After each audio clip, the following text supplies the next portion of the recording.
It's the Brad and John Show. The Brad and John Show for Friday, February 21st, 2025. This is the B block, which means we started about 7:20, but we're late this morning, and that's all my fault. Okay, John, lots of stuff to talk about. All of a sudden, there's been no news of the KDHX thing, which I think is sort of interesting because their big meeting was Tuesday. Don't you think that the St. Louis Public Radio staff would have been there covering that story?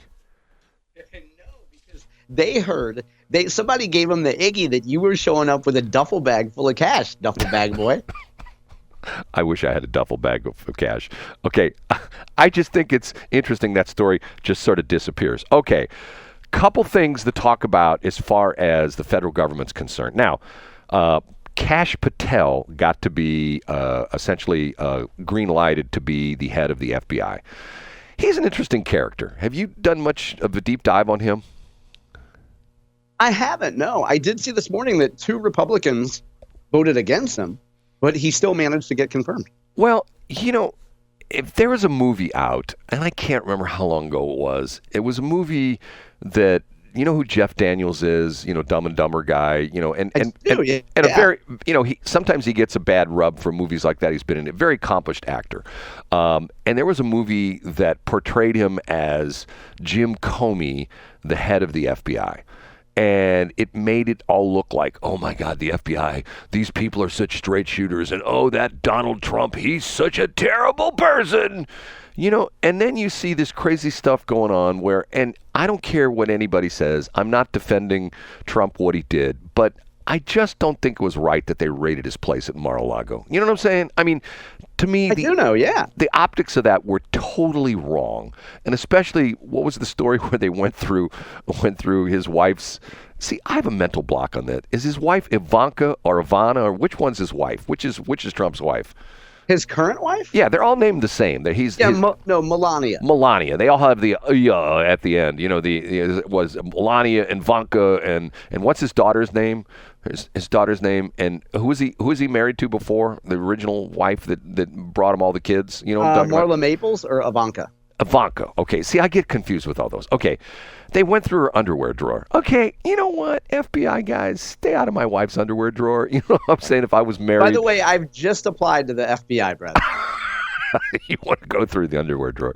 Okay, so what's interesting about this is that as well as I do that the deep state. Matter of fact, I don't know if you saw this yesterday. I need to cut this up.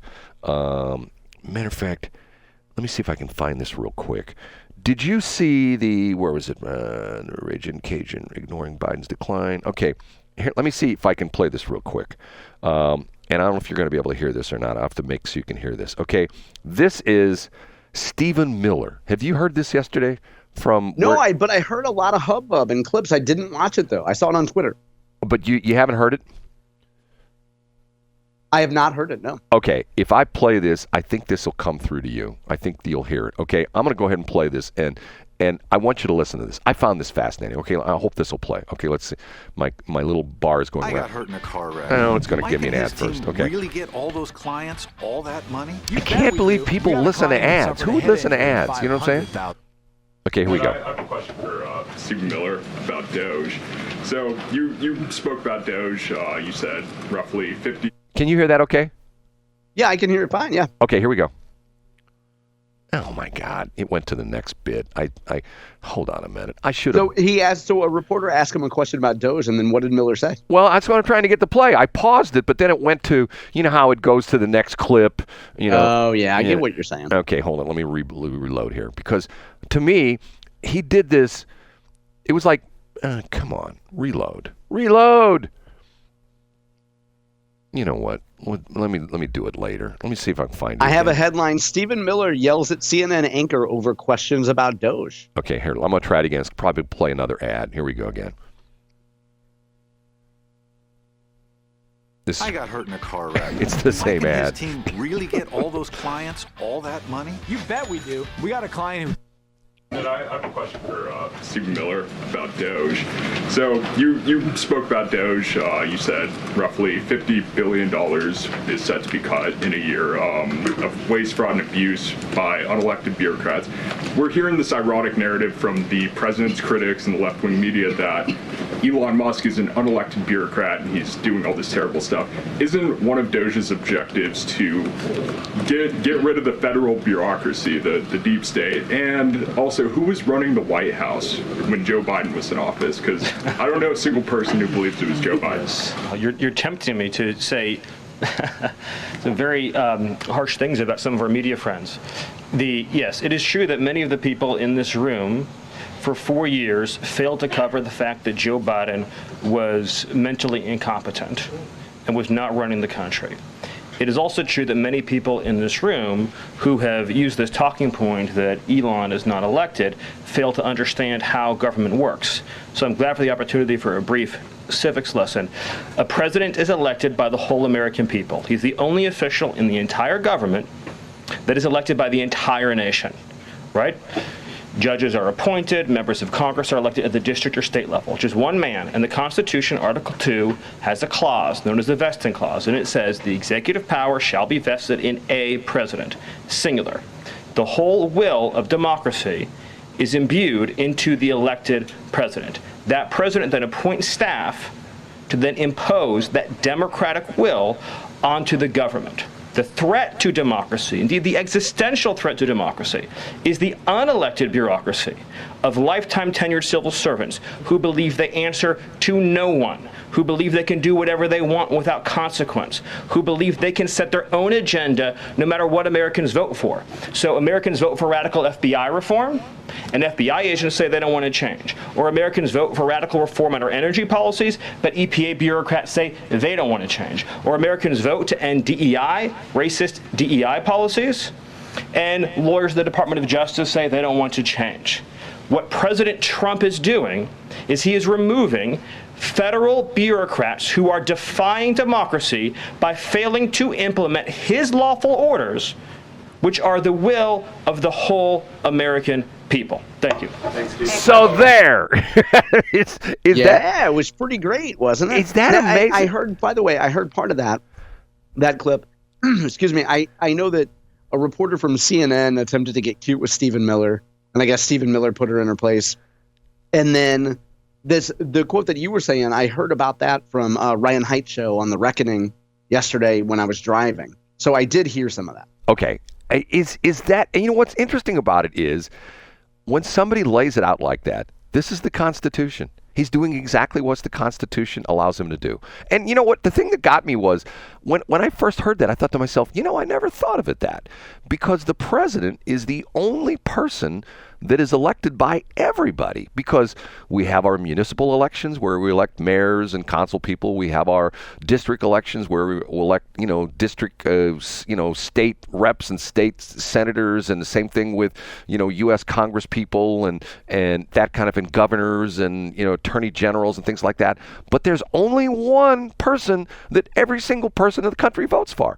And I never really thought of it that way. It's one of those, aha moments. Like, I never. Yeah, I thought when I was driving yesterday, I thought the same thing. Like, that's the one person that our country, I can't say we're unified on them. Right. But they're the only person that's elected by the whole country. Right. And the interesting part of that is if you've ever had to deal with government bureaucracies, and I unfortunately deal with government bureaucracies almost on, for sure on a weekly level, sometimes on a daily level, because we're governed by the FCC, and I've got transmitter sites that I'm trying to get electric permits for, and I've got all sorts of crazy weird stuff like that. And a lot of it is you're dealing with a person who has a job, and sometimes they're just like, okay, I've got ultimate say-so over you, and you know what? I can do whatever I want because of the fact that I got this job and nobody's going to fire me. I'm sitting here in this county building or this state building or this local, governor's or local, a municipality building, and I can do whatever I want because you know what? Nobody's going to be able to fire me. And I think this is sort of interesting because this is sort of goes back to what Carville is saying. He's essentially saying the Democrats are making a huge mistake about complaining about Trump firing all these government workers because of the fact that on one hand, they're saying, okay, well, the debt's bad. We've got this terrible debt crisis. We're trillions of dollars in debt. And yet he's essentially saying, hey, Trump is trying to fix that problem. Let him do it. because it's bad optics for people to stop him. Does that make any sense? Yeah, it does. And also let's go to Miller's quote to the CNN reporter about, he said something, paraphrasing here, about the effect that, I know that trimming the bureaucracy is directly bad for companies like CNN, but we're going to do it anyway. Well, I deal with a lot of politicians, and I have for a long time. I used to have Brian Nieves, who worked with me. I wouldn't say worked for me. He did my morning show. And I guess the interesting thing about it is, and you and I, when we started this show, you made a comment. You said, and matter of fact, you just reiterated this a couple weeks ago.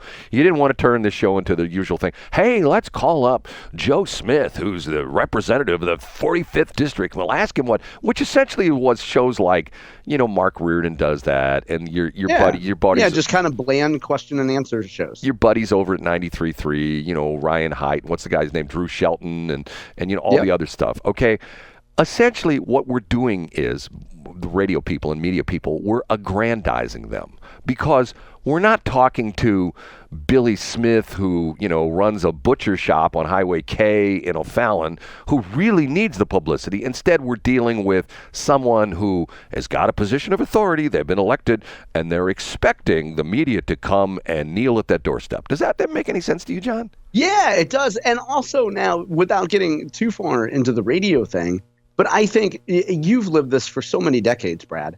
I think that it's also a matter of, if somebody hands you a 2-hour-long show and you think, how am I going to fill 2 hours? You say, well, how do other people fill 2 hours?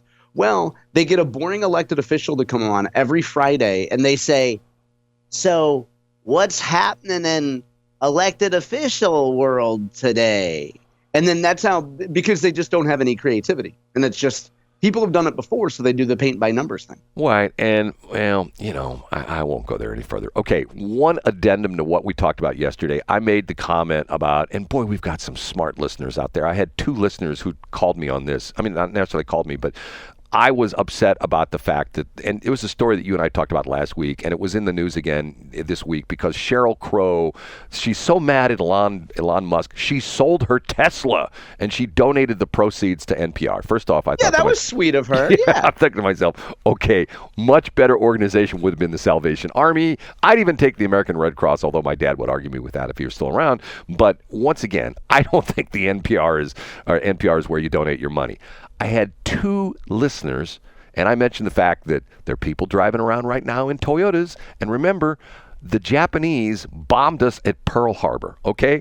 There are people driving around in Volkswagens right now. And I brought up the fact that Ferdinand Porsche, yes, the same guy that created the 911s and all these incredible sports cars, was essentially tasked by Adolf Hitler to come up with the Volkswagen, which in German stands for people's car or people's vehicle or people's wagon, whatever you want to look at it. Volks is person, and wagon is like a vehicle and stuff like that. Okay.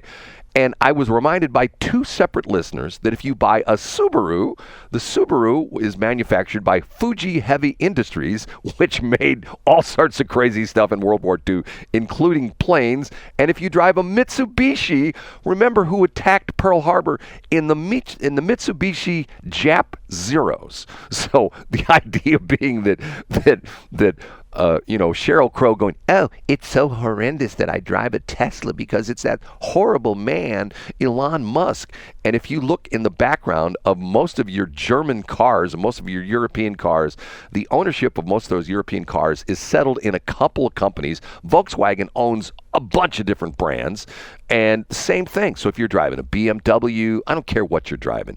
And the interesting part of that is, if you're driving an American car, most of the car manufacturers, if you go in your history of cars, there were no 43, 44, 45 models of American cars, including all the GM nameplates, all the Fords, all the Chrysler products. Because you know why, John? You know why there are no because cars? All the metal needed to go to our boys overseas. That's what I used to sing when I was planting my victory garden. And all those manufacturers turned from making, cars into making tanks and half-tracks. Munitions, yeah. Right. And that's right. not only that, I talked about the fact that if you're a gun guy, the fact that the carbine, the M1 carbine, and also the M1 Garand, there's a whole list of manufacturers, and one of the rarest guns, if you're a gun collector, is the Rockola M1 carbine, which was made by the company that makes jute boxes. They stopped making jute boxes in World War II, and instead they turned their production to making